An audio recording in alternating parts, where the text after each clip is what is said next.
Assalamualaikum warahmatullahi wabarakatuh. Om Swastiastu, Shalom, Namo Buddhaya, salam kebajikan untuk kita semua. Selamat pagi, siang, dan selamat malam untuk teman-teman sekalian dan para dosen sekalian.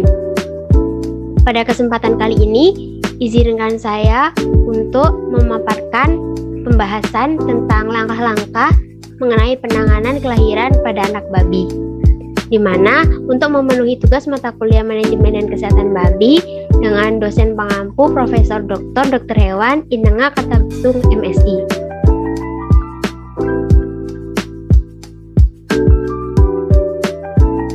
Sebelumnya, izinkan saya untuk memperkenalkan diri. Saya Dwi Muslifah Nurdijayani dengan NIM 200951140 dari kelas B dari Fakultas Kedokteran Hewan Universitas Udayana. Sebelum kita melangkah lebih jauh untuk mengenali dan bahas tentang langkah-langkah pada proses kelahiran anak babi, izinkan saya untuk memperlihatkan beberapa materi yang menjadi pokok bahasan. Yang pertama ada pokok-pokok dalam beternak babi, yang kedua ada ketata laksanaan pemeliharaan babi, yang ketiga ada ketata laksanaan induk beranak, yang keempat ada ketata laksanaan anak babi yang baru lahir.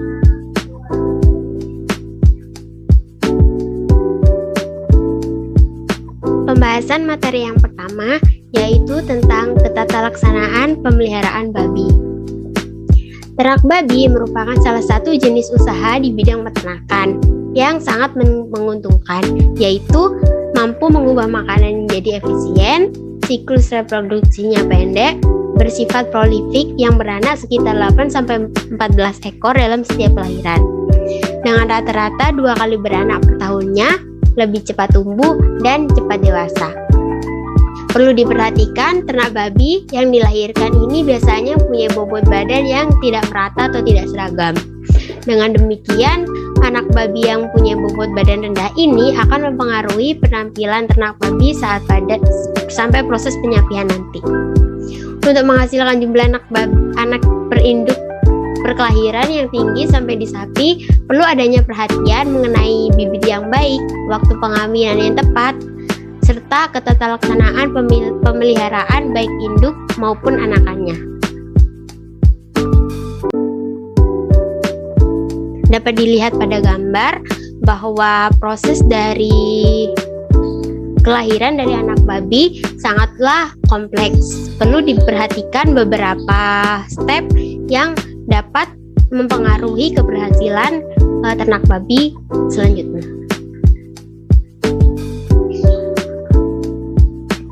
Sebelum menuju ke langkah-langkahnya, kita harus memperhatikan dulu faktor-faktor penting yang dapat mempengaruhi dari pemeliharaan ternak babi ini, yang nantinya akan mempengaruhi sendiri keberhasilan dan jumlah produksinya. Yang pertama yaitu berat. Berat anak babi waktu lahir biasanya sekitar 1-1,5 kg. Untuk jumlahnya sendiri, jumlah anak babi sekali melahirkan bisa 7-14 ataupun 8-14 ekor. Untuk pertambahan berat, biasanya sekitar 450-500 gram per harinya. Tergantung fase, ada fase starter, ada fase finisher, dan lain sebagainya. Untuk berat penyapian, biasanya babi di sapi rata-rata beratnya sekitar 10-14 kg. Untuk umur babi, biasanya babi dikawinkan pertama kali itu bagi betina umurnya sekitar 10-12 bulan. Sedangkan untuk pejantan biasanya minimal 8 bulan. Untuk siklus birahi betina rata-rata biasanya dalam interval waktu 21 hari dan lama birahinya sekitar 2-3 hari. Untuk lama kebuntingan kira-kira 114 hari.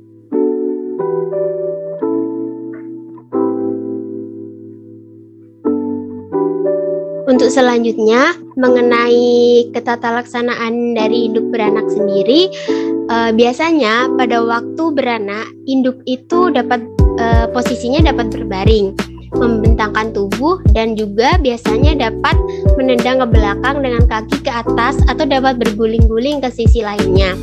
Nah, setiap gerak ini cairan di dalam pada saat proses kelahiran itu dipaksa keluar dari alat kelamin hingga fetus keluar dengan usaha induk mengeluarkannya, sehingga perlu langkah-langkah yang harus diperhatikan.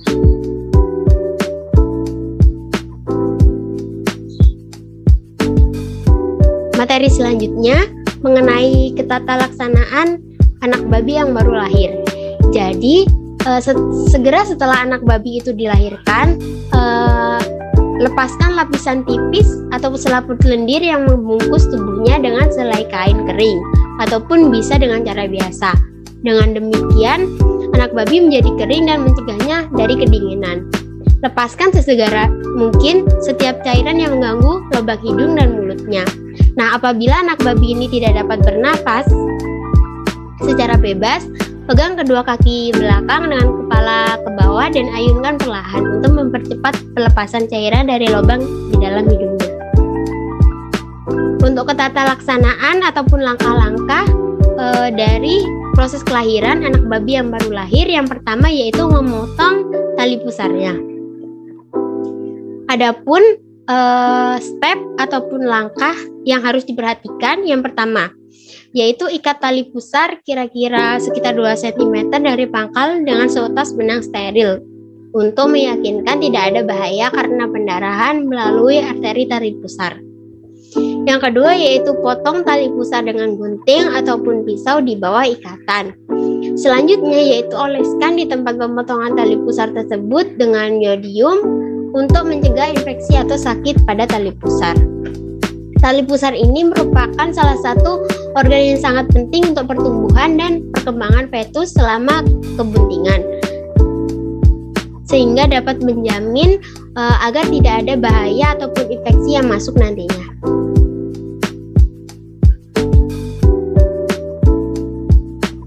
Untuk step yang selanjutnya yaitu pemotongan gigi.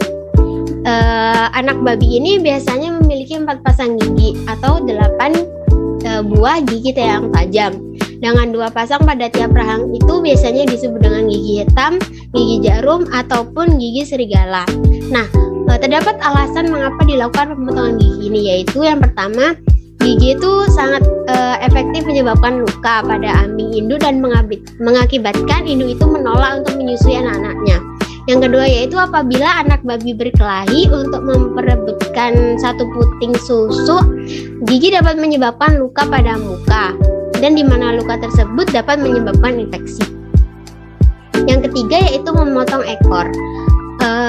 Menggigit ekor adalah suatu masalah yang sering terjadi pada anak babi yang baru lahir. Hampir semua peternakan, maka secara rutin dilakukan pemotongan ekor anak babi yang baru lahir. Biasanya panjang ekor yang dipotong dapat dari ujung hingga pangkal ekor, tetapi biasanya cukup memotong 2/3 hingga 3/4 daripada ekor tersebut. Langkah atau step selanjutnya yaitu mendapatkan kolostrum. Segera setelah pemotongan gigi, anak babi itu harus segera memperoleh air susu pertama ataupun kolostrum. Apabila anak babi lemah, maka pemilik atau peternak harus mengarahkan kambing induknya.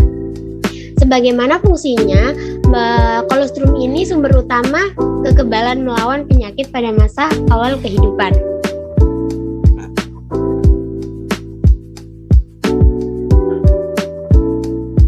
Hal yang perlu dicatat bahwa secara bertahap terjadinya perubahan kolostrum menjadi air susu ini biasanya terjadi pada 2-3 hari periode transisinya. Yang selanjutnya yaitu penyuntikan zat besi. Penyuntikan zat besi biasanya dianjurkan diberikan ketika babi berumur 3 hari. Untuk hasil memuaskan dapat diperoleh pada minggu pertama setelah lahir. Biasanya anemia pada anak babi ini terjadi karena kekurangan zat besi, di mana plasenta dan ambing tidak efisien memindahkan mineral tersebut. Penambahan zat besi ini untuk mengatasi kekurangan zat besi pada anak babi yang tidak bersentuhan dengan tanah, yang dapat diberikan baik melalui mulut maupun disuntikan. Untuk langkah selanjutnya yaitu penitipan anak babi dan makanan buatan. Pemeliharaan anak babi yang kehilangan induknya pada saat proses kelahiran, biasanya induknya itu tidak kuat menahan sakit ataupun ada penyakit yang menyerta sehingga induk tidak dapat bertahan. Pemeliharaannya dapat dilakukan dengan menitipkannya pada induk yang tidak ada air susu dan induk yang mempunyai beberapa anak saja.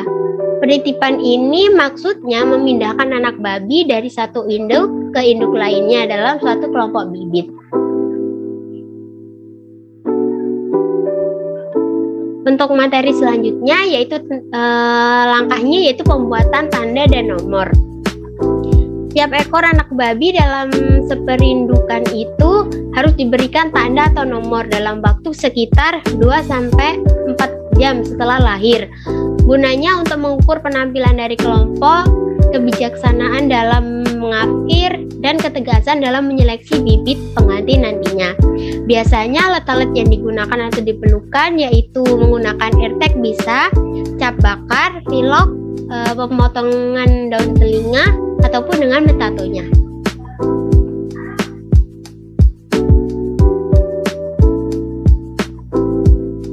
Untuk langkah selanjutnya yaitu kastrasi atau kebiri. Kastrasi ini dapat dilakukan waktu anak babi berumur sekitar 2 minggu. Pertimbangan apa saja yang bisa dilakukan? Yang pertama yaitu mengenai umur, kesehatan, dan kemampuan dari ternak ataupun babi tersebut terhadap adanya ancaman sehingga dapat menimbulkan stres. Kastrasi sendiri adalah suatu pengambilan bagian kelamin utama dari pejantan dan yang terbaik dilakukan pada waktu anak babi berumur 2 minggu.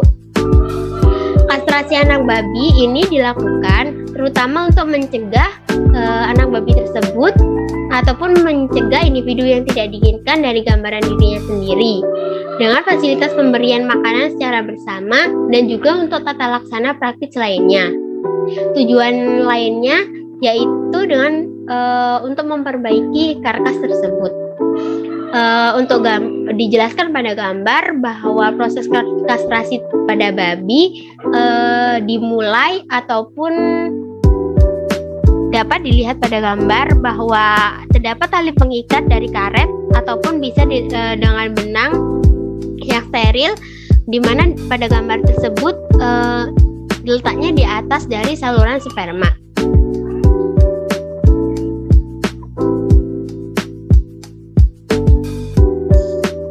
Selanjutnya dapat dilihat dari gambar bahwa terdapat step-step dari penanganan kelahiran anak babi. Yang pertama yaitu pada saat proses kelahiran biasanya anak babi dibantu oleh peternak yaitu dengan cara penarikan anak babi yang baru lahir. Ini gunanya agar anak babi tidak terlalu lama pada saat proses kelahiran yang nantinya dapat mempengaruhi perkembangan tubuhnya dan menurunkan produktivitasnya.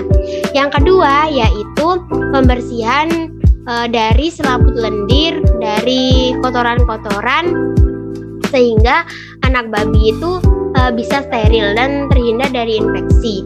Yang ketiga yaitu prosesnya pemotongan tali pusar.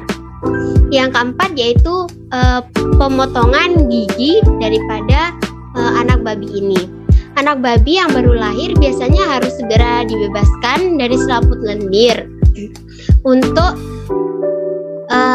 meminimalisir adanya penyakit-penyakit ataupun meminimalisir dari kematian. Biasanya setelah tali pusar diputus barulah bisa setelah tali pusar tersebut dibersihkan barulah bisa dipotong sekitar 2,5 cm dan disinfeksi dengan yodium yaitu sekitar 7% ataupun obat merah. 3 hari pertama setelah beranak merupakan masa kritis sebab anak babi biasanya sangat peka terhadap berbagai bahaya terutama perubahan temperatur yang mendadak. Tanpa bulu-bulu yang cukup untuk melindungi tubuhnya, biasanya anak-anak babi sangat peka terhadap udara dingin. Nah, apabila terdapat berbagai macam ancaman ataupun bahaya, nah terdapat juga beberapa kemungkinan yang dapat mengganggu ataupun menyebabkan kematian daripada anak babi.